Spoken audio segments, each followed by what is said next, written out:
नारद जी बोले के पार्वती तुम भली मां नहीं बनी, पर शंकर जी पिताजी बन गए। आप बताओ घर पे क्या बीत है। तुम भली मां नहीं बनी, पर तुम्हारे पति पिताजी बन गए, आग ही लग गई। अच्छा बताओ, ये सब रियल में हो जाए, कागज हो जाए घर वाले की है? नारद जी तो आग लगा के चले गए, सामने से भोलेनाथ आ रहे थे। बोले वहीं खड़े हो जाओ। शिव जी बोले क्या बात है? बोले हमने सुना तुम पिताजी बन गए। शंकर जी बोले हाँ बन गए। मैं घर में मां और मां को पता नहीं, और तुम पिताजी कहां से बन गए? शिव जी बोले देवी सुनो, नाराज मत हो। तुम्हें तो पता है कि तुम्हें गंगा का श्राप है कि तुम हमारे पुत्र की मां नहीं बन सकती। देवी बात यह है कि एक तारकासुर नाम का दैत्य हो गया है, जिसने ब्रह्मा जी से वरदान मांगा है कि हम शिव के पुत्र के अलावा और किसी से ना मारे। शिव के पुत्र के अलावा हमें कोई ना मार पाए। देवी एक दिन में हिमालय की गुफा में बैठा था, और हिमालय की गुफा में बैठे बैठे हमारा तेज जमीन पे गिरा।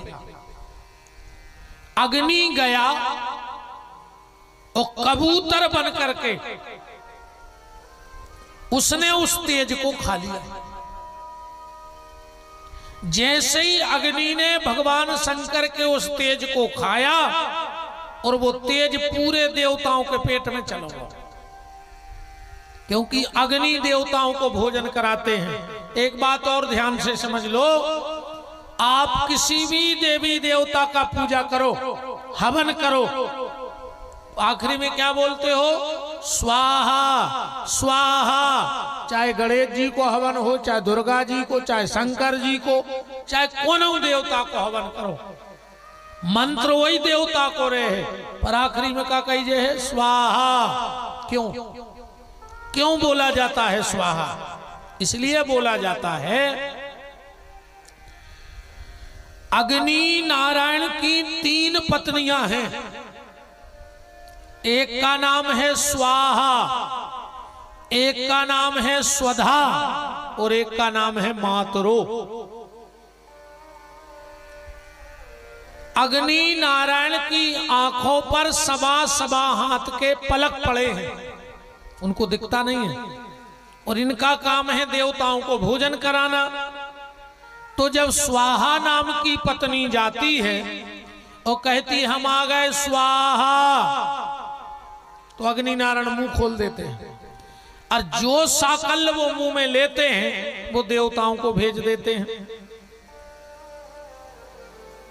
और अग्नि नारायण की जो दूसरी पत्नी है, जिनका नाम है स्वधा, उनका काम है पितरों को भोजन कराना। तो जब पितरों का पिंडदान और तर्पण होता है तो वहां स्वाहा नहीं बोला जाता। पितरों की पूजा में स्वाहा नहीं बोली जाए, उते बोली जाते है मात्रेभ्यो सुधा परमात्रेभ्यो सुधा। तो जो सुधा कह के साकल्य डाला जाता है वो अग्नि नारायण हमारे पितरों को दे देते हैं। तीसरी है मातरो, इनका काम है सप्तऋषियों को जल देना। इसलिए हम लोग जब संध्या पूजन सुबह करते हैं तो आखिरी में हाथ में जल लेके कहते प्रियंता नमो, माने वो जल सप्तऋषियों को मिलता है। अग्नि ने जैसे ही वो शिवजी का तेज पाया, पूरे देवता गर्भ से हो गए। देवता घबरा गए कि अब क्या करें। तो देवताओं ने जाकर के कैलाश में से भगे, हिमालय पे जाके बमन किया, उल्टी करी। अब वो शिव का तेज था, हिमालय भी नहीं संभाल पाए। तो तो वो तेज बहता हुआ जाके गिरा गंगा में, और जैसे ही गंगा में गिरा, जैसे ही गंगा में गिरा, एक बालक बन गया, बड़ा प्यारा बालक बना। उसी समय वहां से निकले विश्वामित्र। इस बालक ने कहा कि आप हमारा नाम रखो। विश्वामित्र जी ने कहा कि ये काम हमारा नहीं है। किसका है? बोले ये काम तो ब्राह्मणों का है, हम तुम्हारा नाम कैसे रख सकते हैं?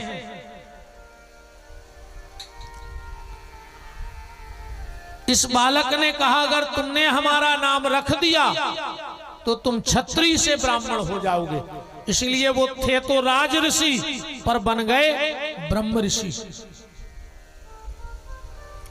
इस बालक का नाम रखा स्कंद, क्योंकि कंधे बड़े मजबूत थे।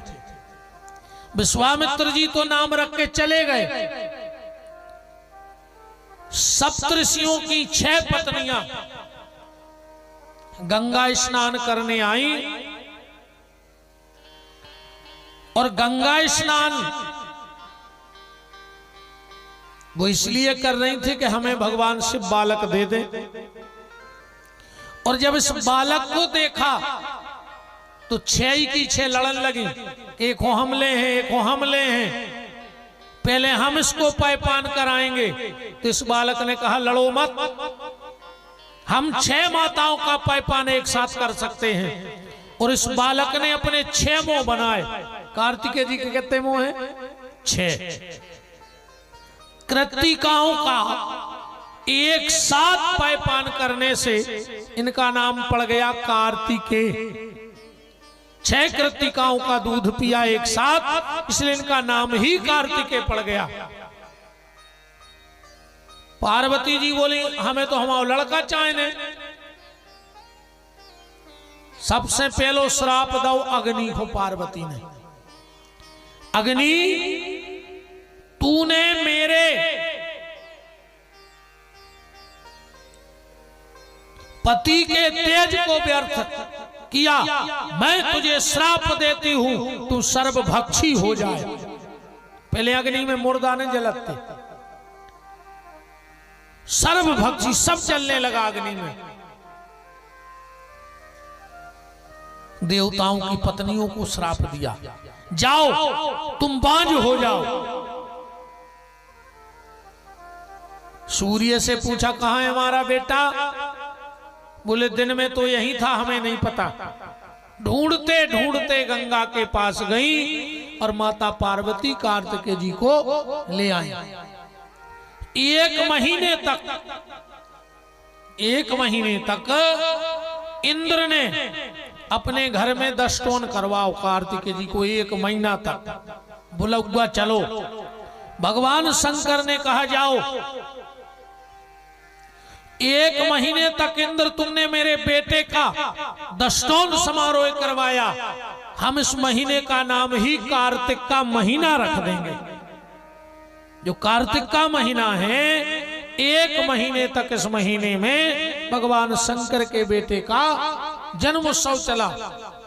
अब भगवान शिव ने कहा कि गंगा ने कार्तिक को जन्म दिया है, इसलिए कार्तिक के महीने में गंगा स्नान का बड़ा फल रहेगा, इसलिए माताएं स्नान करती हैं।